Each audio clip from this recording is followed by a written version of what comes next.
should help you preparing and studying for the exam. So the similar format of questions will be on the exam. Kind of like short answer questions and also a couple of multiple choice questions as well. And regarding the breakdown materials, I also just the breakout materials are posting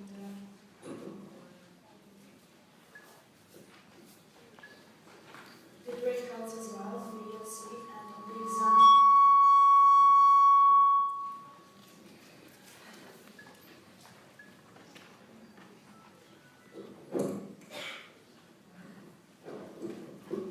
So on the exam you can expect kind of similar questions, more like a programmatic questions.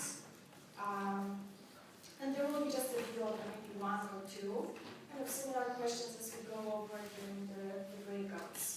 And of course, all of the necessary information will be provided for you, so do not worry. So you will be asked to provide some analyze some experimental data or design some experiment in order to test specific thing. And all of the necessary information will be provided. Do you have any questions right now for me? Any concerns? I know there is an issue with the link for the recording for the first lecture that we had. We had some technical difficulties and my recorder stopped recording and we had to, we didn't have like full length lecture, it was only like 15 minutes. But a student sitting in the first row provided the link for his recording, and I was able to open this link successfully on my laptop. How many people were able to access this recording from the link? Did you have a chance to look it up? Can you open it on your laptop? Anybody looked it up? It works, I double checked. Yes or no? Or? It works if you do the zip file. I would go through the zip thing, I think. To my knowledge, it's not a zip. Alright, so at this point we only have those two options, the short recording and also the link. If there is something that I can do with the link, improve it in any way, just let me know. If you cannot open, just let me know. So today we're gonna continue discussing stem cells and cell reprogramming. This is a set of learning objectives, and I showed this set before, but for today's lecture I wanted to include a cancer stem cells. So I really want to introduce you to this topic, cancer stem cells, and we'll talk about the importance of this topic in a little bit. So we had a lot of discussion looking at the cells, cell differentiation, going through from this pluripotent or totipotent state down the hill. This process is called cell differentiation. And there are, of course, many other transitions. So cells can transition between different states. So when they go from differentiated state, for example, to a different state, this process will, this is a transdifferentiation, and we'll talk about this process as well. And for a long time, scientists and researchers were looking for the ability, for the way to turn back those differentiated cells back to the pluripotent state. And this was accomplished. In the previous lecture, I talked about this paper, which was a breakthrough paper, and we also discussed this paper during the breakout session today. And during this lecture, I'm going to kind of like increase your understanding of this process by providing additional details for the mechanisms and how researchers and scientists can do this process in the petri dishes in the laboratory. And I wanted to clarify some of the terminology associated with that we often use when we talk about stem cells, stem cell differentiation, cell reprogramming. So totipotent, pluripotent, multipotent progenitor cells, and of course organ. So this diagram is to show you all of those different transitions during the stem cell differentiation. So when we talk about totipotent cells, those cells represent very early stages of embryo development. Here we have a zygote, and the zygote will divide. So those cells at this stage are called totipotent, because all of the cells can be derived from the totipotent. And kind of like a lower level, when we look at this diagram, so this is a totipotent cell, and multipotent sits here, so kind of like down the differentiation pathway. So here we have like pluripotent cells, which are located here in this inner mass of the blastocyst. And this stage is only during the early stages of embryo development. And from those cells, we can have a different multipotent cells that can represent, for example, cells, stem cells, adult stem cells sitting in different tissues of our adult body. And they can provide the progenitor cells for different cell lineages and for different organs. So I hope this diagram will kind of clarify all of those terms. Here you have a nice definitions provided for each.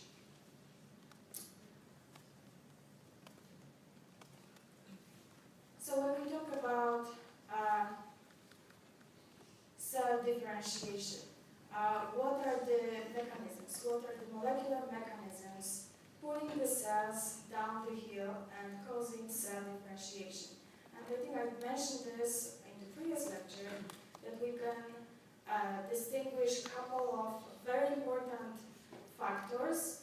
Those can be in the category of physical and chemical signals. And for example, those could be interactions between cells and interactions between the cells and surrounding environment and extracellular matrix.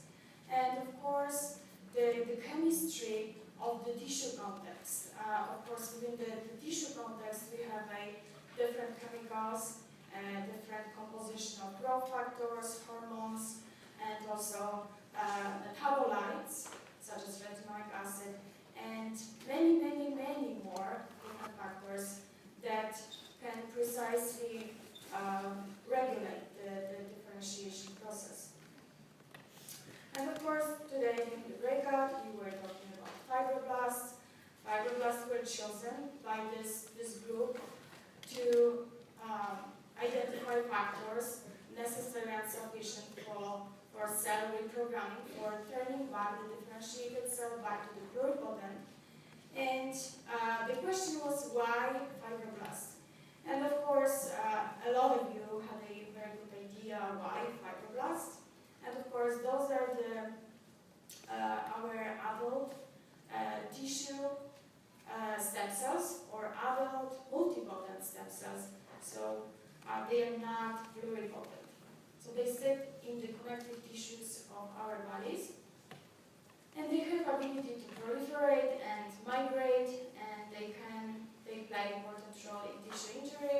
And this diagram shows a fibroblast, and under specific conditions, that this fibroblast, a multipotent stem cell, can differentiate to those different kinds of fully or terminally differentiated cells. So it can differentiate to bone cell, it can differentiate to fat cell, smooth muscle cell, or cartilage cell. And I've mentioned that the physical and chemical composition of the surrounding environment provides a very important factors, kind of driving the differentiation. And this is a very nice example to show how a single fibroblast cell can differentiate to either bone cell or fat cell just by interacting with the surrounding environment. So here on this pathway, this fibroblast cell is put on a stiff extracellular matrix. So it can interact with the stiff extracellular matrix, and there are some physical cues that will lead specifically to differential gene expression. So those YAP and TAZ are specific genes, specific factors that have to be turned on in order for this fibroblast cell to differentiate into the bone cell. In another pathway, we have this fibroblast cell put into the context of very soft extracellular matrix. And this interaction will lead to a different, so those factors, those YAP and TAZ transcription factors will be shut down. And this fibroblast cell will differentiate to a BAP cell. So this is a very nice example showing how physical factors can play a major role in the pathway to the differentiation. And we have amazing abilities to differentiate embryonic stem cells to the neuronal cells in vitro, in the culture, in the Petri dish. And this is a really nice outline showing how this can be accomplished.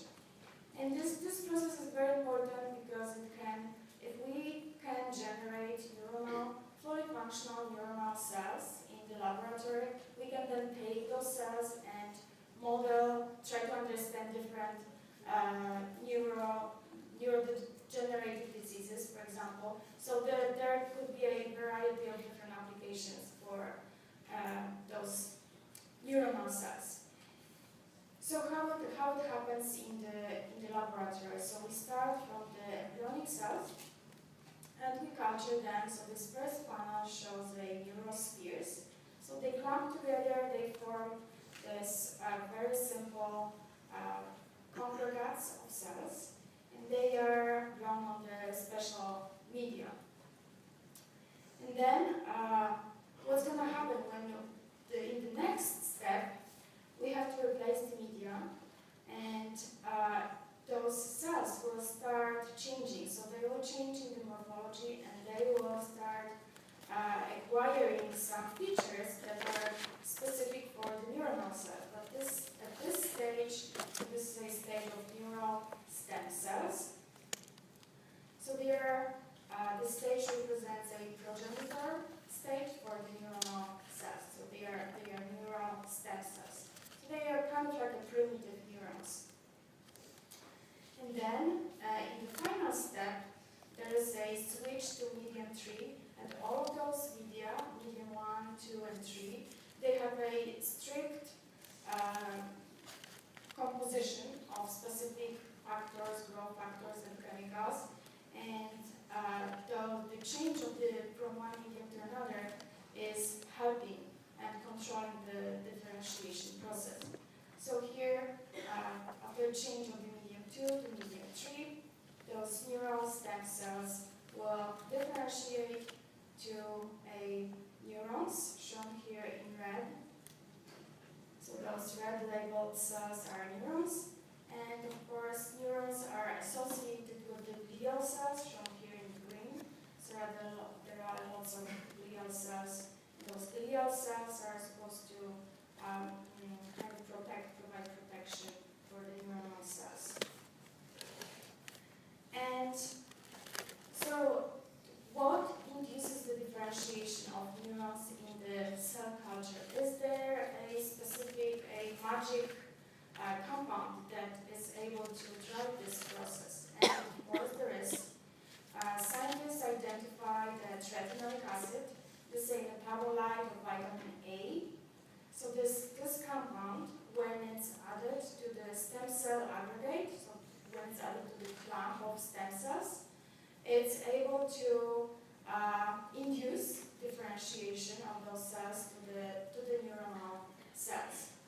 And so the retinoic acid is a lipophilic small molecule, shown here on this diagram figure, and it's able to pass the cell membrane because it's lipophilic. It's small, so it can freely pass the cell membrane, and it has a special receptor inside. So this receptor will bind the retinoic acid molecule, and then entire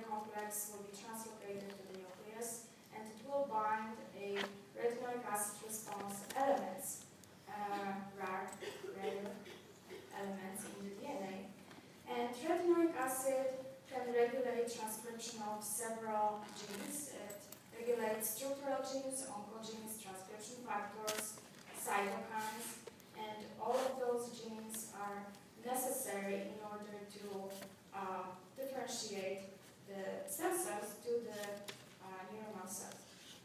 And of course, the retinoic acid also is important regulator of cell proliferation and cell differentiation. So retinoic acid currently is used a very important component of the when we want to differentiate the stem cells to different kinds of cells. It's an important component of the differentiation mixture. And here I wanted to talk about the process of cell differentiation, going from one fully terminated, fully differentiated cell, such as the liver cell, to a neuronal cell. And this process has been accomplished. This process is called transdifferentiation. And how it happens? We can accomplish this process in vitro by artificial expression of three nerve-specific transcription regulators. So when we express those nerve-specific transcription factors in the liver cell will convert in vitro to the neuronal cell. So this is the study that was done by a group at the Stanford University. And this was a major accomplishment because for the first time, one fully differentiated cell was they were able to convert this fully differentiated cell to a different, fully terminally and functional differentiated cell. So they were saying that yes, the switch was accomplished with the introduction of just 3 genes and did not require the cells to first enter a pluripotent state. It is the first time that cells have been shown to leapfrog from one fundamentally different tissue type to another. So important thing, we do not need to convert this liver cell back to the pluripotent state. So we can skip this pluripotent state so we can convert it directly, which is very important. We can convert it directly to the neuronal cell.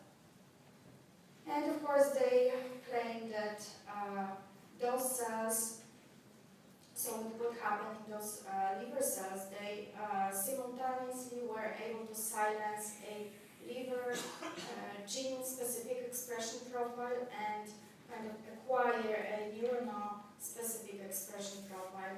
And those cells were not hybrids, and they were very clean, they were stable, and they were able to completely switch their identity from the liver to the neuronal cell. So this is another very nice example showing that cell has a potential to change its activity, and the cells can transition between different states. Sometimes it can be very easy, sometimes it can be very difficult to transition between those different states. And the question for you, based on what we've learned so far, what are the key proteins that are involved in establishing and maintenance of cell identity? And we've talked about that a lot during the last lecture, during the breakout, but I just want to make sure that you remember, because this is really important. So what are the key proteins, key factors involved? Anybody? Transcription factors. Yes. Very good. Transcription factors. And before we talk about mechanisms of cell reprogramming, I wanted to talk about cancer stem cells. And this is important because currently research on cancer stem cells is a hot topic in cancer research. And as we learn more about biology of cancer stem cells, this can fundamentally impact current understanding of cancer process, of cancer formation, progression, and treatment. And I do not want to talk about cancer too much during this lecture because I think we're going to have a different lecture later on. cancer. But I just wanted to highlight that the challenge in the cancer research is the tumor heterogeneity, meaning that the tumor mass is highly heterogeneous. So there are different kinds of cells, different types of cells in the tumor mass. And this heterogeneity is the problem because it's so hard to design a specific and efficient treatment. So when we talk about the cancer stem cells, so what are the cancer stem cells? So they are cells within a tumor that have the capacity to self-renew.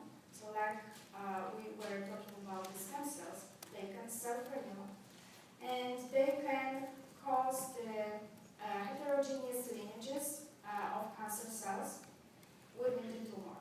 So this is a schematic representation of the heterogeneous tumor mass, and this is a non-metastatic tumor. So what you can see here, this is a tumor mass with the blood vessels here and fibroblasts, lots of fibroblasts around this tumor mass.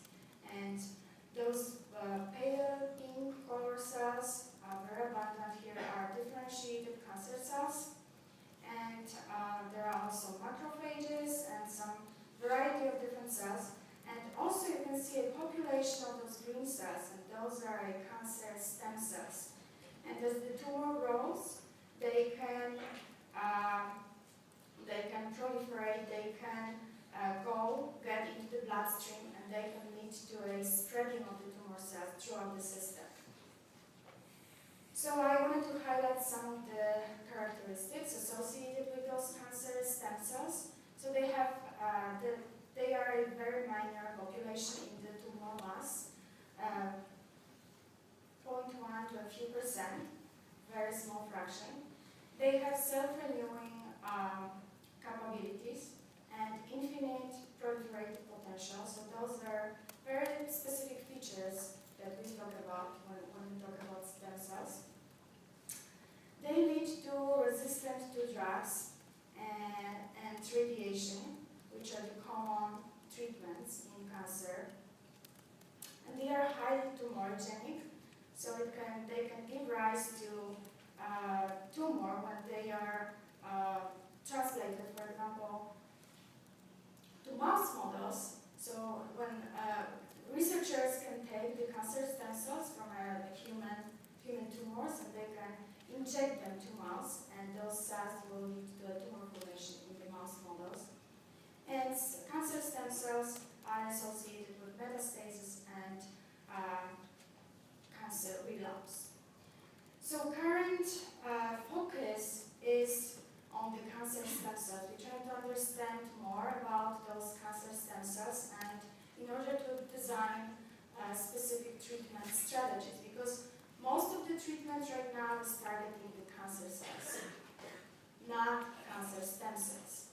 And when we have those anti-cancer drugs, they kill the cancer cells and not able to kill them efficiently, so this fractional stem cell will survive, and this can lead to a tumor recurrence and growth later on. And we were talking about different transitions. This diagram shows three possible sources of cancer stem cells, how they can arise. And they can arise from stem cells within the tissue. They can also arise from the progenitor cell, or they can arise from the differentiated cell within the tissue. And those steps involve the differentiation of the differentiated cell. So those differentiated cells would have to kind of reprogram themselves, go back, acquire some self-renewal properties, and of course lots of mutations. So in each of those steps, those cells are going back, they are acquiring self-renewal properties, they turn on self-renewal genes and acquire new mutations. So at the bottom here we have a cancer stem cell, which is very different from stem cells. normal stem cells in our body. And I organized a video for oh, okay.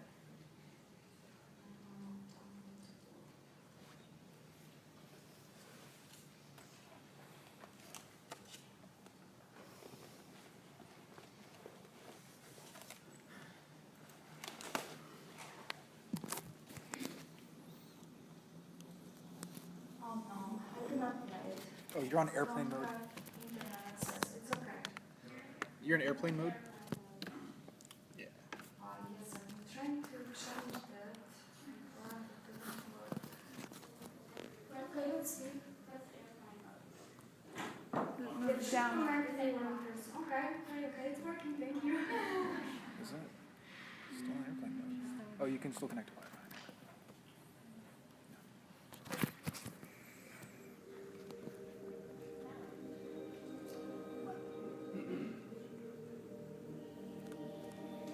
Cancer, in general, is characterized as a group of heterogeneous cells, growing rapidly in an uncontrolled and disorganized fashion.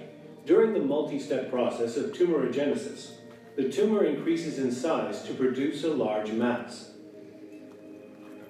Many treatments have been developed to kill cancer cells. Most of these treatments work by targeting rapidly proliferating cells in general. The typical result is reduction in tumor bulk and slowed growth.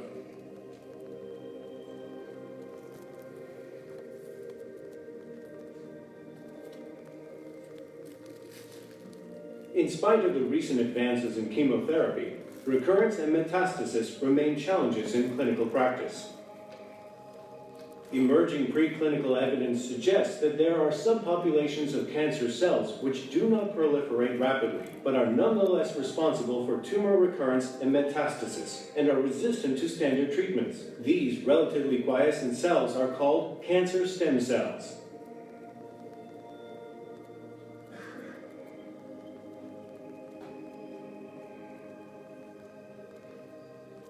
Cancer stem cells interrelate with their tumor microenvironment niche to maintain their stem cell-like properties via interactions with the extracellular matrix and activation of various signal transduction pathways.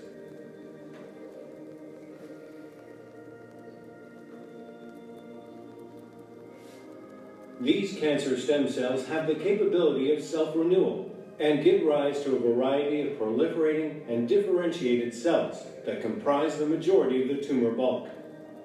The presence of cancer stem cells has been reported in many types of cancer. Furthermore, recent reports have suggested that these cells are far more tumorigenic than non-stem cancer cells.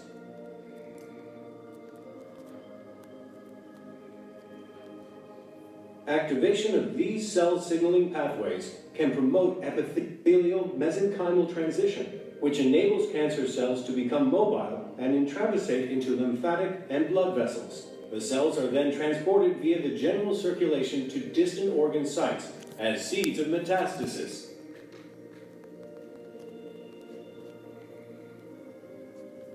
The tumor microenvironment in the metastatic sites maintains their stem cell-like properties and also promotes drug resistance through the interplay of cell adhesion and cell signaling molecules. As cancer stem cells are able to evade conventional chemotherapy and radiation treatments, when such treatments are applied to a tumor, cancer stem cells may persist. Persistent cancer stem cells may cause recurrence and metastasis requiring further treatment. Focusing on the signaling pathways involved in acquisition or maintenance of stem cell-like properties has potential to yield novel therapeutic targets. Arcs of electricity.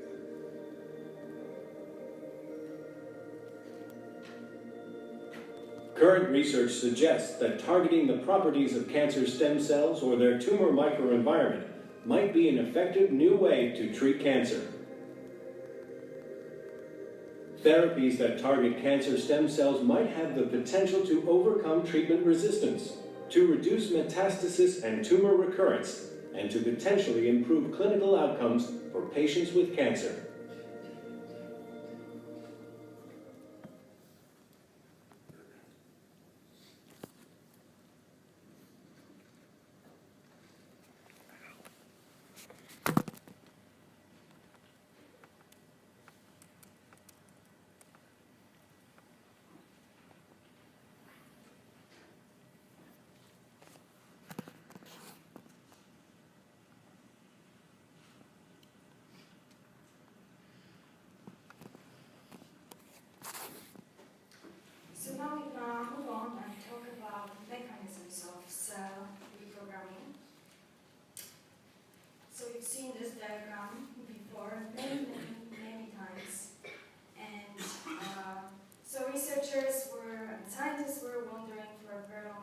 how do we do this? How do we go from this stage of terminally differentiated cell all the way up here to the pluripotent stem cells?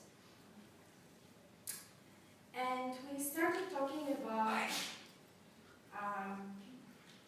transcription factor transduction approach, this paper that we discussed today. And there are three major approaches to accomplish this transition, to convert adult cell to a pluripotent state. And those approaches involve transcription factor transduction, nuclear transfer, and cell reprogramming with small molecules.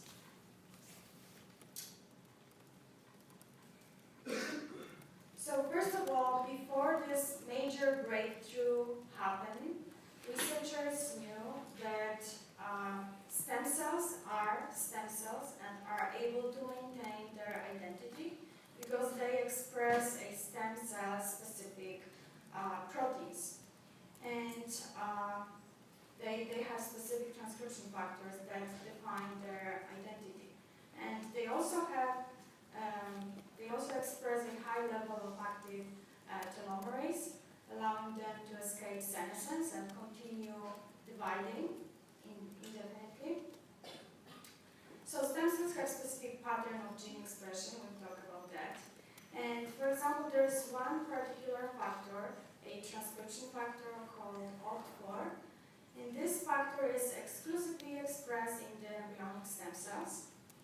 And when expression of OCT4 is lost from embryonic stem cells, they lose their embryonic stem cell-like character. So they may transition to some kind of intermediate state, but they won't be able to have a full potential of the embryonic stem cells.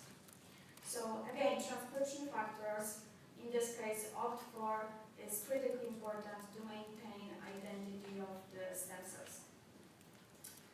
And we talked about this paper during the breakout session, and so this paper reported a key reprogramming factors, OCT4, SOX2, KLF4, and MEC. So all of those are the transcription factors necessary and sufficient for this cell reprogramming. I've showed you this before. So what they do, they are going to fundamentally change the expression profiles within the cells. And how it happens, I wanted to focus your attention on this diagram. So this diagram represents major events in the programming of the mouse fibroblast to iPS cells. And this entire process happens within 2 weeks or 15 days. So in this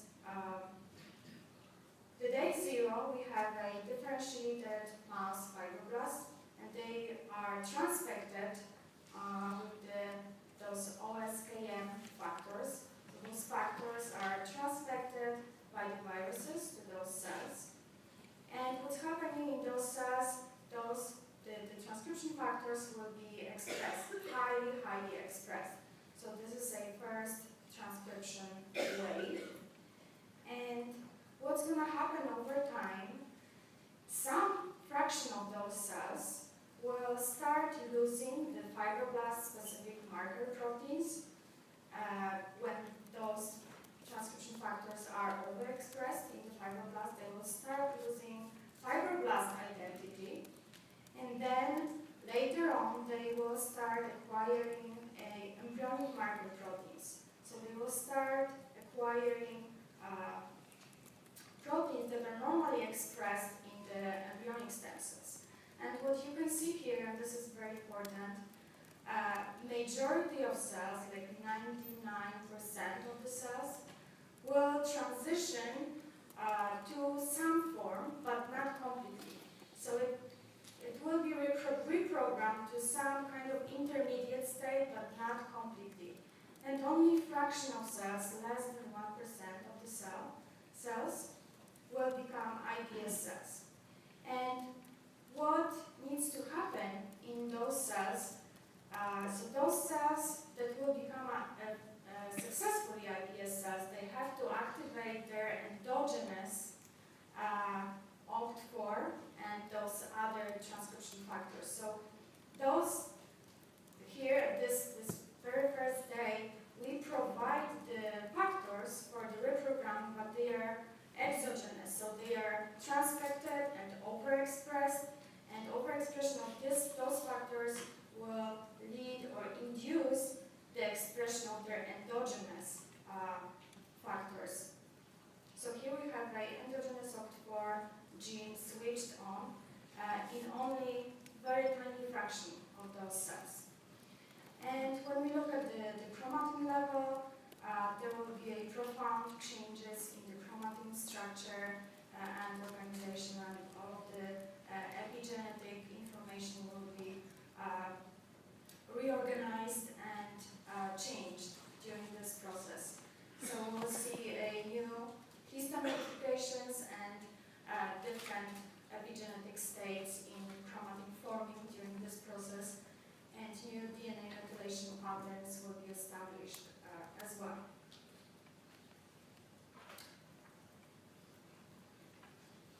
And we've talked about that, the properties of iPS and their similarity to embryonic stem cells. So when we convert them, we have to convince everybody that those cells are truly behaving like embryonic stem cells, and they are functional embryonic stem cells. And there are a variety of methods to do that. You can look at the morphology, you can expose them to different differentiation factors and see if they can successfully differentiate. And of course, one of the best ways is to inject them into the mouse blastocyst and monitor the mouse embryonic development and also development of adult mouse, and kind of track those cells down and see if they can contribute to different tissues and organs within the body. And when we were discussing this paper during the breakout, the authors of this paper were able to successfully demonstrate that the cells, the iPS cells they created in the Petri dish, were contributing to a variety of different tissues within the mouse. So they were contributing to a normal development, and they could be detected, the cells derived from those iPS cells were detected in a variety of different tissues and organs. So that's a very good example confirming the functionality of the iPS cells. This is the outline for this method. So what you do, you just inject those iPS cells to the recipient blastocyst, and they will incorporate here into the inner mass, and then you look at the adult animal and try to track down, detect the cells that were derived from those iPS cells. And these days, there's a different approach. It's called nuclear transfer. And with this approach, we can generate embryonic stem cells. And this is the outline for this approach. So what happens here? We have a somatic cell and the oocyte. So the oocyte will take oocyte, the egg cell, and remove the nucleus from the oocyte, and take the somatic cell nucleus, transplant to the oocyte cell, and of course subject this oocyte to specific conditions, and it will lead to a cell division and DNA replication, and it will lead to formation of the blastocyst with this mass of embryonic stem cells. So this is a very good approach and alternative to a iPS cells, because here we can obtain like a true embryonic stem cells from the inner mass, from the blastocyst. So this approach is in many aspects much better and much more efficient as compared to the transcription factor transfection. And so in the human embryonic stem cells were derived by somatic nuclear transfer. This is the paper showing the success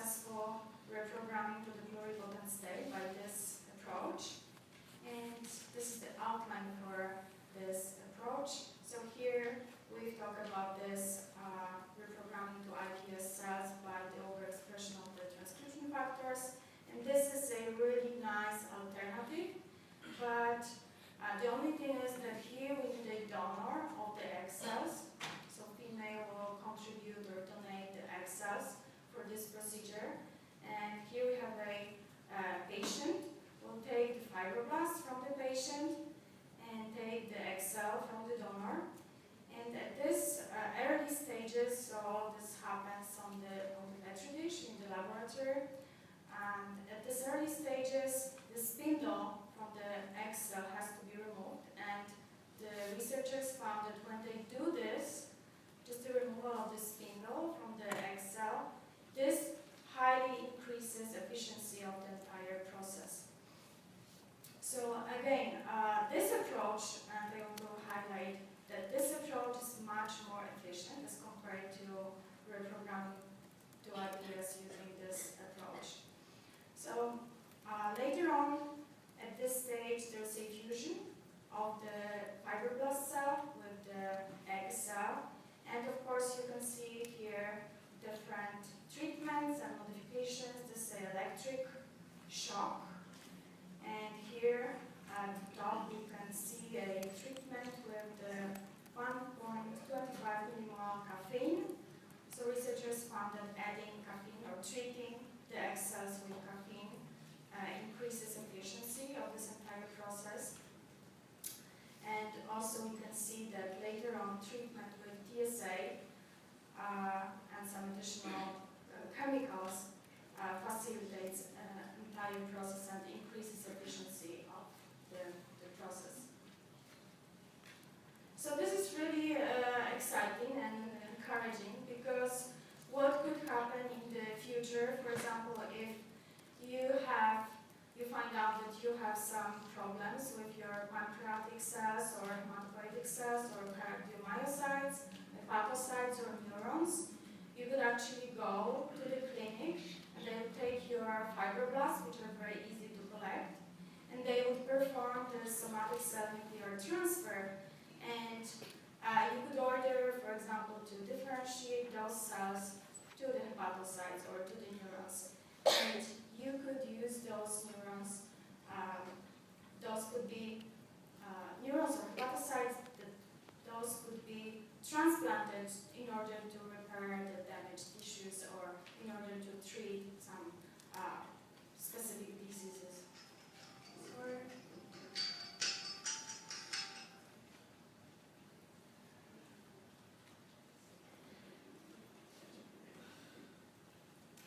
And approach number 3 is reprogramming with small molecules.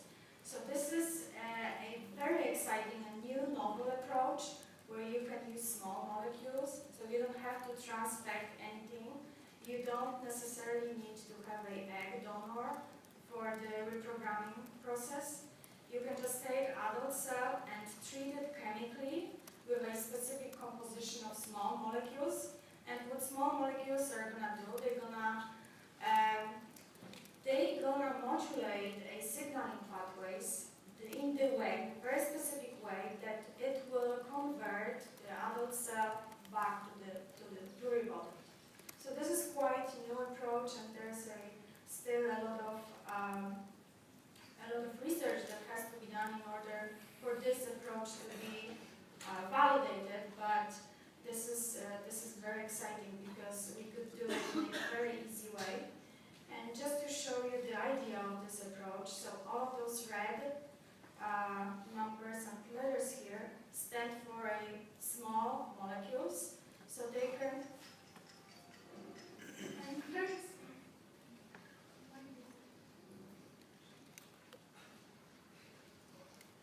So sorry.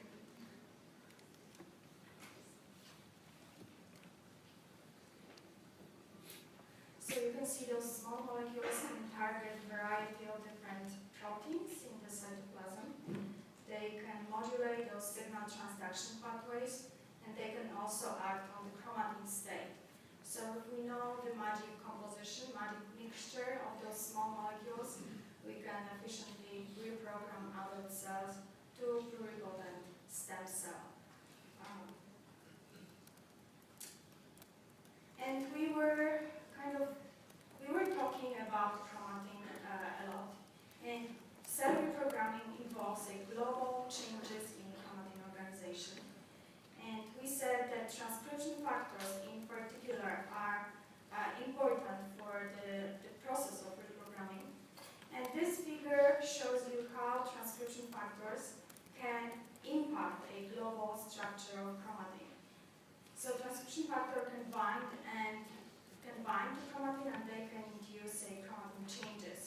So this is the transcription factor, and very often transcription factors are in complex with some other proteins, and they can recruit chromatin modifiers, chromatin remodelers. So here in this state, we have a promoter region and enhancer, and let's say this region is a opt4 region. So in this state, this region is silenced. These red ovals represent the repressive histone modifications. So this entire region is silenced. And when the chromatin transcription factor are recruited to this region, they can modify it. They can change the epigenetic state of this region. They can recruit chromatin modifiers, remodelers, they can remove the histone octamers, open up the chromatin state, and put some acetyl groups on the histone tails, which will also facilitate opening of the chromatin structure.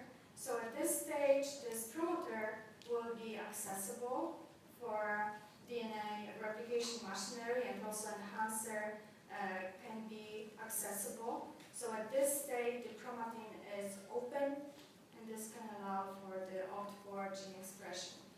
So again, chromatin transcription factors are major players in chromatin reconfiguration during the reprogramming.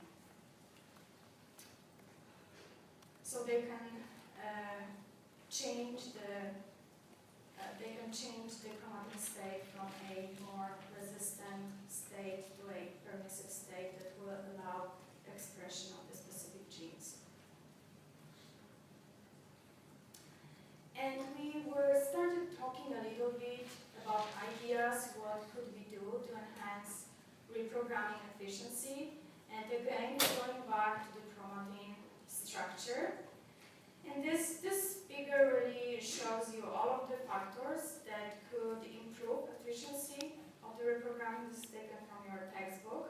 And those solid arrows, when they point up, it means that those factors can enhance reprogramming efficiency. So what do we see here on top are chromatin remodelers. We can have ATP-dependent chromatin remodelers, which can use ATP energy and kind of open up specific chromatin region. We have a histone acetyl transferases, which will acetylate chromatin and also will lead to opening. Histone deacetylases would do the opposite, so they would kind of shut down the transcription by compacting the chromatin. Also, we have histone variants. We're not going to talk much about the histone variants, but another factors involve a DNA methylation. So DNA demethylases will improve efficiency of reprogramming because DNA, when it's methylated, it's more associated with more silent chromatin. So we need to demethylate DNA in order to allow efficient gene transcription. In this table is just to show you a current compounds with the names, and those compounds are used in research as the enhancers of reprogramming. And of course, you don't need to, please do not study or memorize this table. This is just to show you that currently we have identified a specific compounds and we can use them efficiently. And we know what they do, what are their targets, and what is their function. So this is just to show you that we have all of those tools available. And this is kind of like a summary slide. Let's see, how many slides do I have? So this is nothing new, you already know about that. Currently in the laboratory, the stem cells or iPS can be effectively reprogrammed to all kinds of different cells, to the adipocytes, neurons, macrophages, smooth muscle cells, and oligodendrocytes, astrocytes. And you can see the retinoic acid is a major compound used in a variety of protocols for the differentiation. stem cell applications, of course, stem cell therapy in order to replace damaged or non-functional cells. Very important application, research, modeling different diseases. We can use stem cells to understand more about human development and etiology of several human diseases. We can use stem cells as a platforms to discover new targets, new drugs, and stem cells showed a very good platform as a drug delivery, so a way to deliver drugs. And I wanted to show you this experiment. So here, researchers performed they use a bone marrow stem cells. So on this panel, a mouse so you can artificially induce a heart attack in the mouse, in the mouse model. And what it does, it's going to lead to a heart damage. So part of the heart will lose its function. And you can restore the function of the heart by injecting the bone marrow stem cells directly to the heart.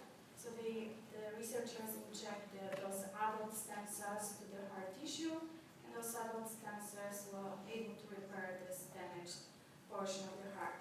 And another experiment was done on rats, which those animals, they also had an induced heart attack, and they were able to survive because researchers took a human adult bone marrow stem cells, and they in this experiment, they injected them into the tail. So those cells were able to migrate to the heart and repair the heart tissue. So stem cells, again, they have amazing potential to repair and regenerate tissues, and also they can migrate. So this is a very important feature of stem cells. They can migrate to specific tissues. And this panel shows you how neural stem cells can be used for drug delivery, and this can be used in the chemotherapy for cancer. So what we see here, this is a image of the mouse.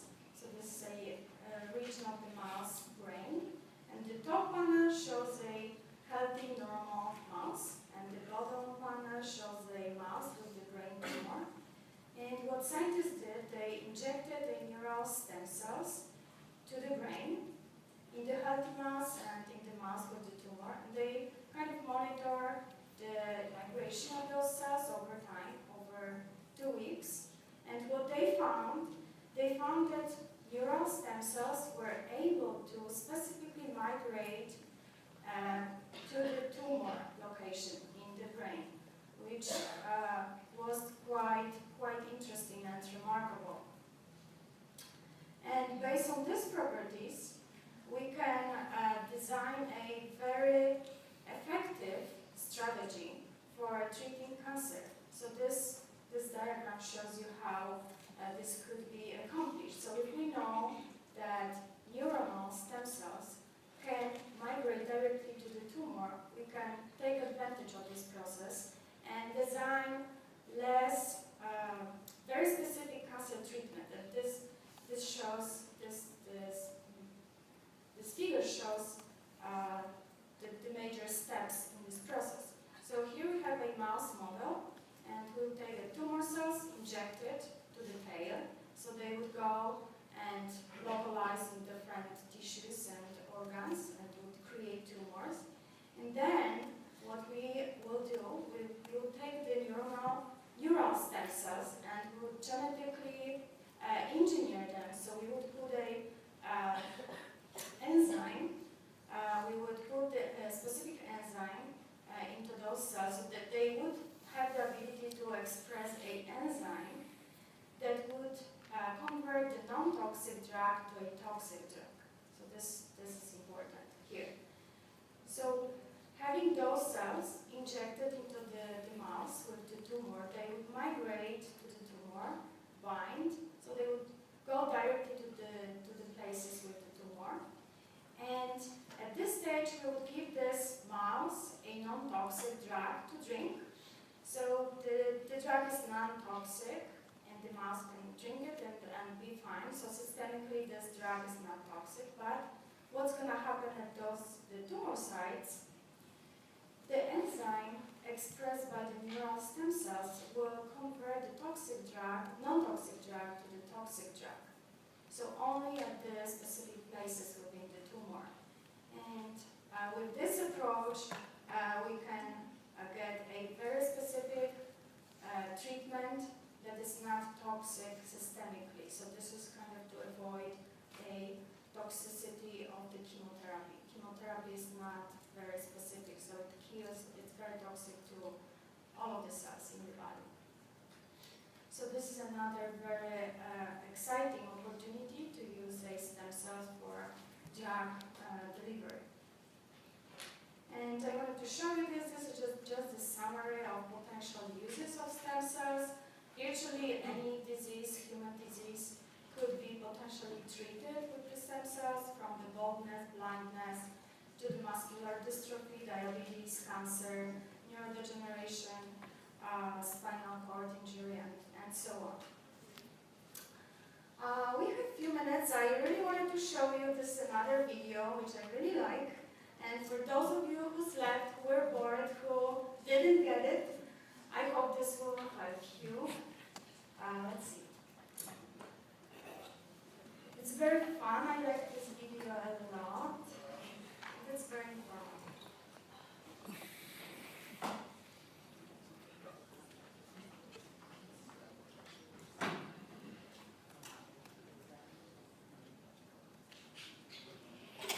Hey, it's Hannah. Hannah Baker. I'm about to tell you the story of my...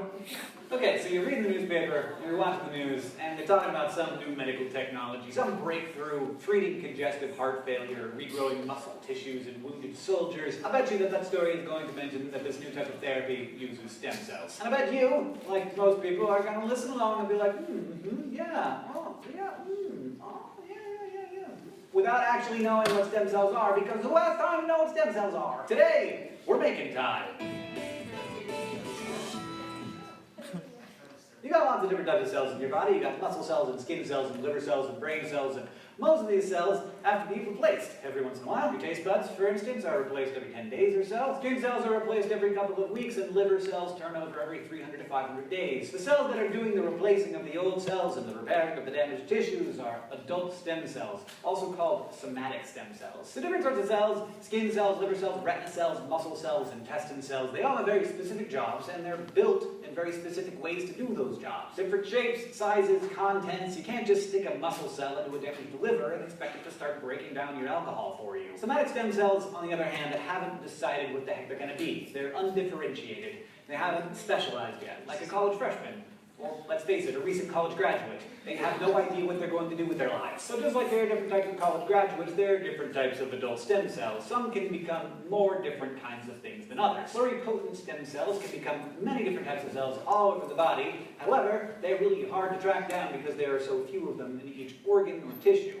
There are also multipotent adult stem cells, which are more common in the body, but restricted in the kind of cell that they can become. It's kind of like the difference between graduating from trade school, where you've been trained to do a few different possible jobs, and graduating with a degree in philosophy or something.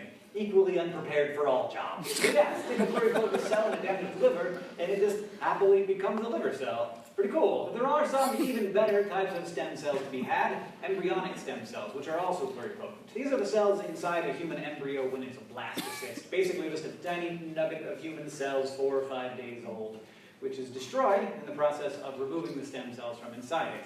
These embryonic cells are obtained from in vitro fertilization clinics that fertilize eggs outside of the mother's body for couples who are having trouble conceiving. Naturally, these clinics have some leftover fertilized eggs, so with the donor's permission, they're given to scientists doing stem cell research. Now, the main advantage of the embryonic stem cells is that while adult stem cells can be grown in culture for time, meaning they can be made to multiply over and over in a nutrient solution, they can't grow for as long or as fast as the embryonic stem cells, which can be maintained indefinitely under the right conditions. After just just 6 months in culture, a single lot of 30 embryonic stem cells will have yielded millions of stem cells, but can go on to develop pretty much into any type of cell in the body. Also, adult stem cells, if used in some sorts of transplant therapies, are more likely to be rejected than embryonic stem cells. Stem cell research is currently pretty hopping. Embryonic stem cells are being used by researchers all over the world to figure out how to repair or replace damaged cells and organs and create new drugs.